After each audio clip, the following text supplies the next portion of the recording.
हिंदू का मतलब सिर्फ और सिर्फ हिंसा, ये उसने कहा। हिंदू का मतलब सिर्फ और सिर्फ हिंसा, हिंदू का मतलब अत्याचार, हिंदू का मतलब आतंक। और विडंबना तो यह है श्रद्धे कि उसके पीछे बैठने वाले लोग भी हिंदू थे जो तालियां बजाकर उसका समर्थन कर रहे थे।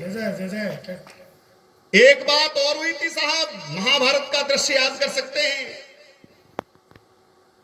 धर्मराज की सभा में एक नालायक भगवान श्री कृष्ण को धमकी दे रहा था और तरह तरह के प्रश्न कर रहा था,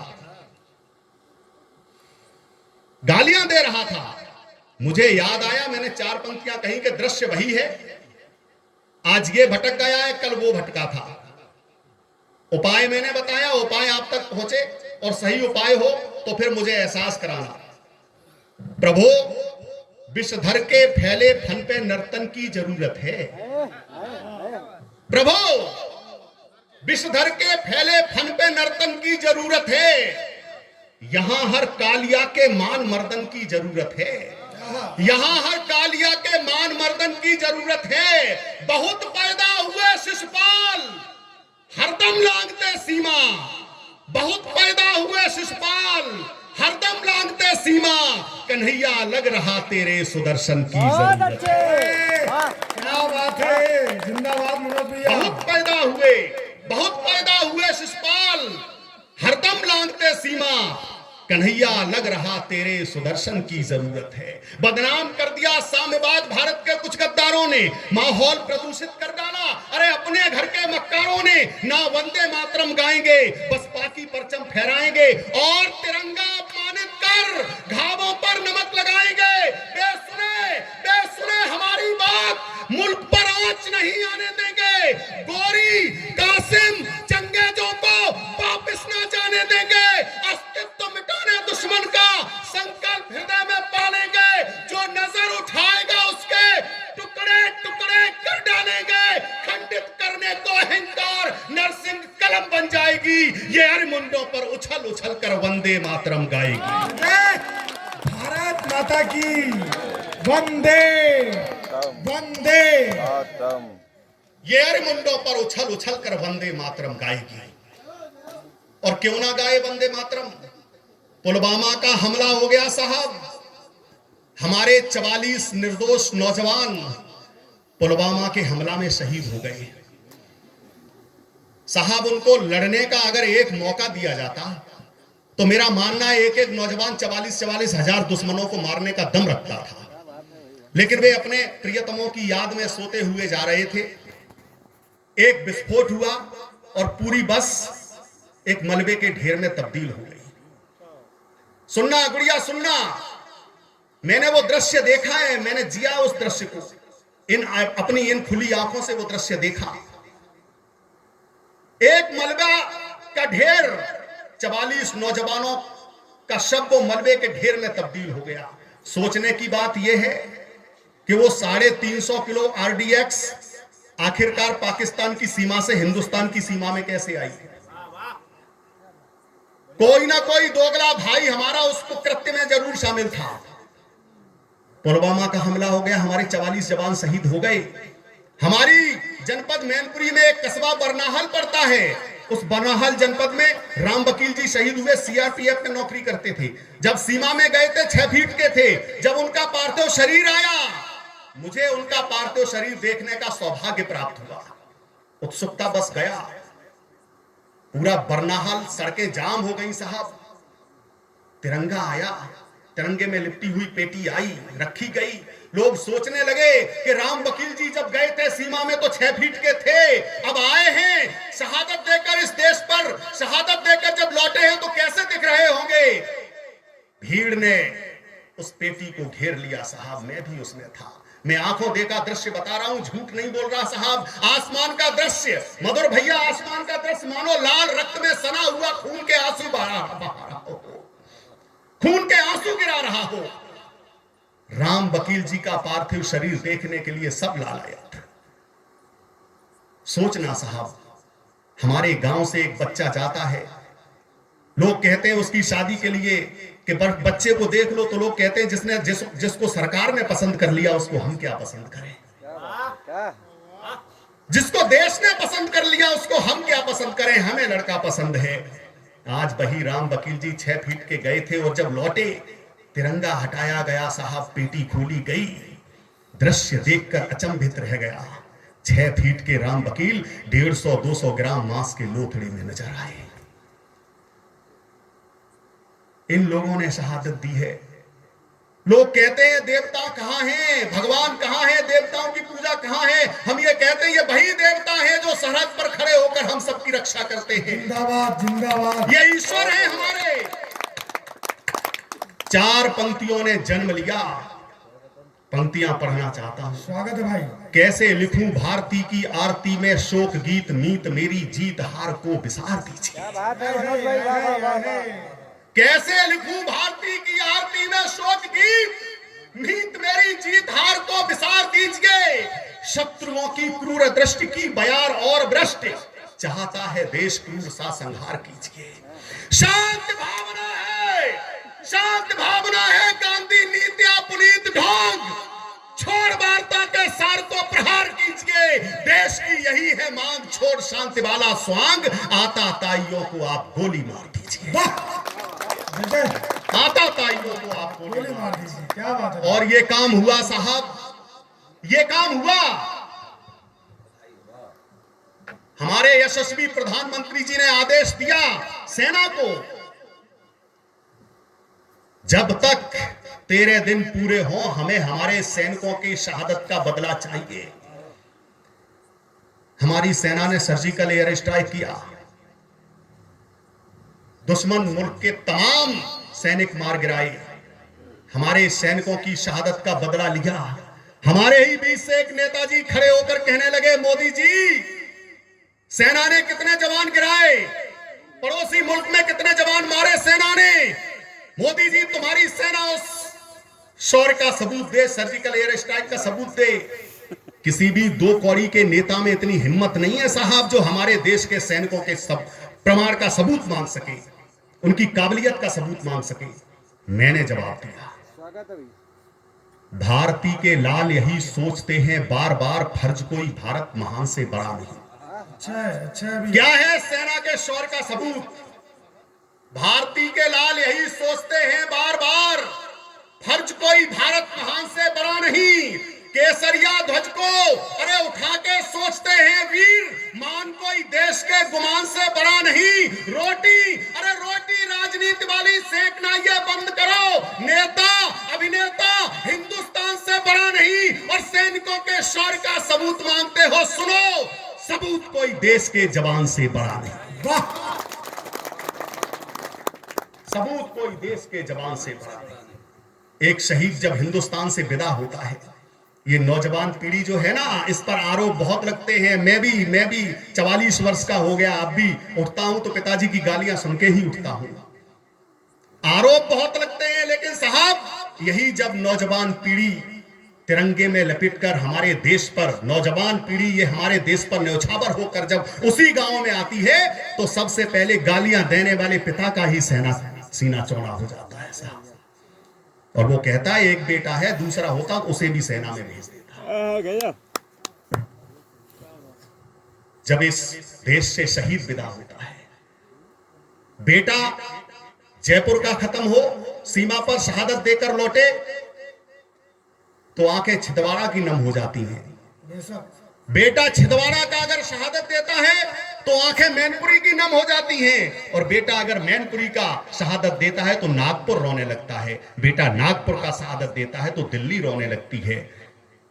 ये बेटा, ये शहीद, ये सैनिक किसी एक घर का नहीं होता साहब। जय अच्छी बात है भैया। ये तीनों बच्चे एक घर के नहीं थे जो 17-23 और छोटी सी उम्र में फांसी का फंदा चूमकर हमारे बीच से चले गए। धरा हो खून से लथपथ तुम्हारा नाम लेती है। नई पंक्तियां पढ़ रहा हूं। धरा हो खून से लथपथ तुम्हारा नाम लेती है, नजर आंखों के मोती को पलक पर थाम लेती है। एक शहीद जब विदा होता है देश से तो देवता कैसे स्वागत करते हैं। धरा हो खून से लथपथ तुम्हारा नाम लेती है, नजर नजर आंखों के मोती को पलक पर थाम लेती है, और देवता फूल बरसाते फरिश्ता है कोई गुजरा, देवता फूल बरसाते फरिश्ता है कोई गुजरा, अंधेरी रात भीड़ों से क्षमा का काम लेती है, अंधेरी रात वीरों से क्षमा का काम लेती है, अंधेरी रात वीरों से क्षमा का काम लेती है। पूरी रात आक्रोश पढ़ सकता हूं साहब, लेकिन मां ने एक अच्छी कविता लिखवा दी है जो इसी विशेष अवसर के लिए है।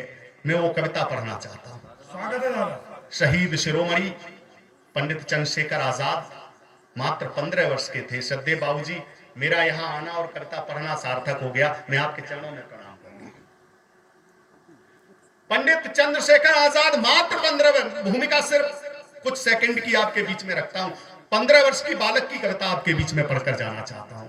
इतनी दूर से आया हूं तो कुछ अच्छा आपको देके जाऊं और कुछ अच्छा लेकर यहां से और मैनपुरी पहुंचूं तो वो कसक कई दिनों तक मेरे यहां पर गूंजती रहे कि मैं इस गांव में कविता पढ़ के आया हूं, छिंदवाड़ा जनपद में कविता पढ़ के लौटा हूं। 15 वर्ष की अवस्था पंडित चंद्रशेखर आजाद की। गुनाह उनका सिर्फ ये था कि उन्होंने न्यायालय को अपना नाम आजाद और निवास स्थान जेल खाना बता दिया था। न्यायालय ने उनको 17 कोड़ों की सजा सुनाई, और सजा कब सुनाई साहब कि उनका नंगा बदन और नंगे बदन पर उस 15 वर्ष के बालक के उस नंगे शरीर पर नंगे बदन पर कोड़े बरसाए जाएं, ये सजा सुनाई। जिसने वो दृश्य देखा होगा उसका कलेजा कहां रहा होगा साहब, क्या कर रहा होगा उस समय के मात्र 15 वर्ष का बालक, उसका नंगा बदन है, कोड़े बरसाए जा रहे हैं। मां ने उसको लेकर बहुत सपने सजाए थे। उसने कहा, मां मैं तो आजादी के युद्ध में जाऊंगा। मां ने कहा, तेरी अवस्था मात्र 15 वर्ष की है, मैंने तुझे लेकर बहुत सपने सजाए हैं, तेरी शादी करनी है, तेरा विवाह करना है। लेकिन पंडित चंद्रशेखर आजाद उन्होंने कहा, नहीं मां, मैं भारत मां के लिए पैदा हुआ हूं, भारत मां के लिए ही जीऊंगा, उसी के लिए मरूंगा।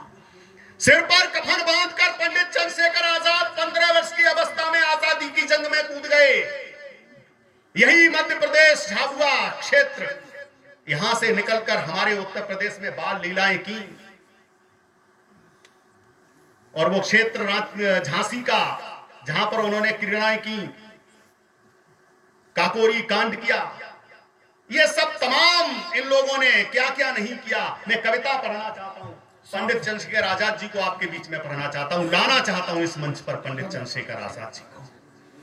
2 नामों का मैंने जिक्र किया है कविता में, अगर आपको श्रद्धा हो जाए उन नामों के प्रति तो तालियां बजा देना। मैं इशारे करूंगा और इशारे अगर आप तक पहुंचते हैं और सच्चाई बयां करते हैं तो मुझे मालूम पड़ना चाहिए कि मैं देशभक्तों के बीच में पंडित चंद्रशेखर आजाद को पढ़ रहा हूं। मैं उस समय की सच्चाई आपके बीच में पढ़ना चाहता हूं। अगर सच्चाई आपको अच्छी लगे तो फिर एहसास कराते जाना, हिम्मत बढ़ाते जाना। मैं पंक्तियां निवेदन कर, स्वागत है। आजादी की चौखट पर जलते दीपक का राग सुने, आजादी की चौखट पर जलते दीपक का राग सुने, जो बुझी नहीं है जलकर के भी कैसी थी वो आग सुने। आजादी की चौखट पर जलते दीपक का राग सुने, जो बुझी नहीं है जलकर के भी कैसी थी वो आग सुने। मां मां अरे मां, मां जगरानी ने जो जिया, मां जगरानी ने जो जिया, उस पर कुदरत बलिहारी थी। श्री सीताराम तिवारी के घर जन्मी एक चिंगारी थी। पंडित जी के नाम पर तालियां कम हैं, मैं पुनः पढ़ने की कोशिश करता हूं। आजादी की चौखट पर जलते दीपक का राग सुने, जो बुझी नहीं है जलकर के भी कैसी थी वो आग सुने। मां मां अरे मां जगरानी ने जो जिया, उस पर कुदरत बलिहारी थी। श्री सीताराम तिवारी के घर जन्मी एक चिंगारी थी। वो चिंगारी जब आग बनी आजादी के सम्रांगण में, वो चिंगारी जब आग बनी, अरे आजादी के सम्रांगण में जो धधक उठी थी 15 वर्ष की आयु लिए बालकपन में, कफन बांधकर अपने सिर पर, कफन बांधकर अपने सिर पर निकला जब वो सेनानी, आजादी की खातिर जिसका रोम रोम था बलिदानी। अल्पायु में अरे अल्पायु में क्रांति यज्ञ की जिसने ज्वाला धधकाई, अंग्रेजों की सत्ता जिसके भय से थर थर थर्राई। 17 कोड़े खाए पीठ पर फिर भी तनिक न रोया, जिसकी राष्ट्रभक्त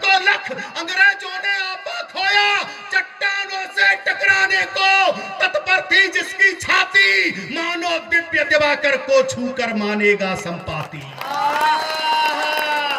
क्या बात है, क्या उपमा दी है भाई, जिंदाबाद, बधाई हो।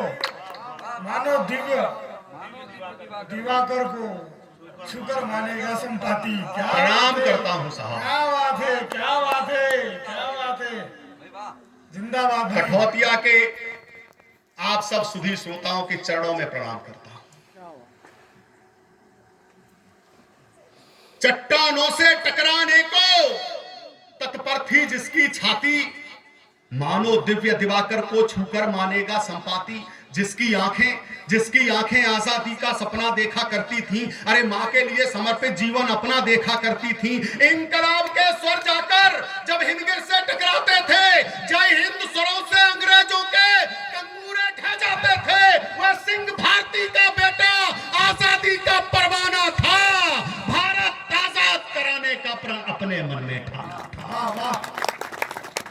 भारत आजाद कराने का प्रण अपने मन में ठाना था। इतिहासों के पन्नों पर जिसका बलिदान दमकता है, इतिहासों के पन्नों पर जिसका बलिदान दमकता है, वह सिंह भारती का बेटा सोने की तरह चमकता है। अक्षर अक्षर है शब्दकोश जिसकी उस अमर कहानी का दिखता न कोई देशभक्त, अरे दूजा कोई उसकी शानी का। बेखौफ बड़ा करता था जो हरदम बलिदानी राहों में, भारत माता की पीर सुनाई देती जिसकी आहों में। ये राष्ट्र, अरे ये राष्ट्र कभी ना भूलेगा उस शेखर से बलिदानी को, भारत माता के नैनों से बहते गंगा के। आप बात है भाई, जिंदाबाद।